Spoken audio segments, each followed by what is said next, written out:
हमारे संतों ने, महंतों ने यहाँ पर किया है, शायद इसीलिए दुनिया में सतत रूप से चलने वाली अगर कोई संस्कृति है तो हमारी सनातन संस्कृति है। हम लोग देख सकते हैं कि दुनिया में जिनको पुरातन संस्कृतियां कहा गया, चाहे वो इजिप्ट की हो, चाहे वो बेबीलोनिया की हो, ऐसी सारी संस्कृतियां समाप्त हो गई, उनका कोई अवशेष नहीं है। केवल कुछ भग्नावशेष उन संस्कृतियों के बारे में हमको कहते हैं। और ये सारी संस्कृतियों का अगर हम उसकी काल गणना करें तो जिसको सबसे पुराना माना गया है वो भी 4000 साल से पुरानी नहीं है। लेकिन हमारी सनातन संस्कृति ऐसी है कि जिसकी काल गणना कोई कर ही नहीं सकता। ये इसीलिए सनातन है क्योंकि ये पुण्य पुरातन भी है, ये नित्य नूतन भी है, और ये एक ऐसी संस्कृति है, सनातन का अर्थ है जो कभी समाप्त नहीं हो सकता। इस प्रकार की ये जो हमारी सनातन संस्कृति है, इस संस्कृति को अब दुनिया भी मानती है कि दुनिया की सबसे पुरानी संस्कृति के रूप में ये सनातन संस्कृति आज हम सभी को यहाँ पर आशीर्वाद देती है। लेकिन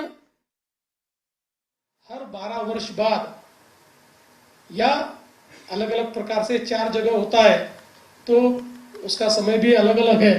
तो भी प्रयागराज में उसके 2 साल बाद यहाँ कुंभ होगा, फिर हम लोग जानते हैं उज्जैन में कुंभ होगा।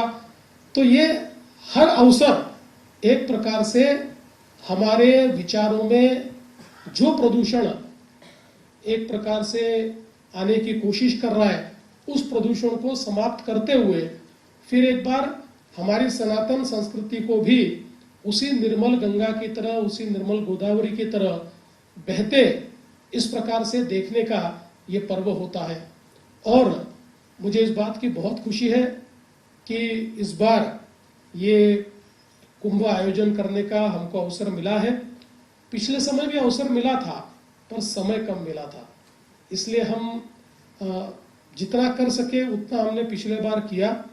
लेकिन सभी संतों ने, सभी अखाड़ों ने हम लोगों को अपना समझकर जो हम कर पाए उसको अच्छा कहा, उसके लिए हमको आशीर्वाद दिए। इस समय थोड़ा ज़्यादा समय मिला तो हम लोगों ने ये प्रयास किया है कि एक भव्य, एक दिव्य इस प्रकार का कुंभ, उसको पूरे तरीके से स्वच्छ करके, ट्रीट करके वो पानी हमारी गोदावरी में जाए, कहीं से भी गंदा पानी ये हमारी गोदावरी में न जाए। इस प्रकार का एक बहुत बृहद इस प्रकार का कार्यक्रम हमने हाथ में लिया है, हमारी महानगर पालिका ने हाथ में लिया है, सरकार ने हाथ में लिया है। और मुझे विश्वास है कि पिछले कुंभ से भी इस बार जब आप लोग आएंगे तो आपको यहाँ पर जो जल है वो निर्मल मिलेगा, क्योंकि हम लोग तो जल से अर्घ्य भी करते हैं, जल को प्राशन भी करते हैं। तो ऐसे समय उसकी निर्मलता ये बनी रहे, इस प्रकार का प्रयास किया है।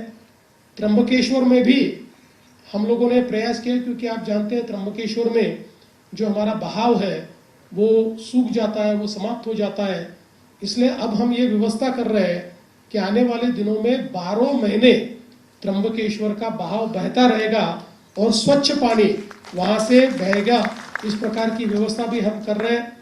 और विशेष रूप से जो हमारे सारे कुंड है, उन कुंड में जहाँ हम नहाने के लिए जाते हैं वहाँ का पानी ये लगातार रिसाइकल होता रहे।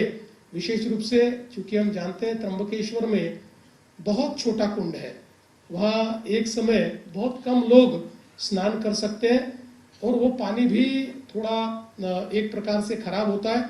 तो वहाँ पर भी हम लोग ऐसी व्यवस्था कर रहे हैं कि वो पानी भी बहुत निर्मलता के साथ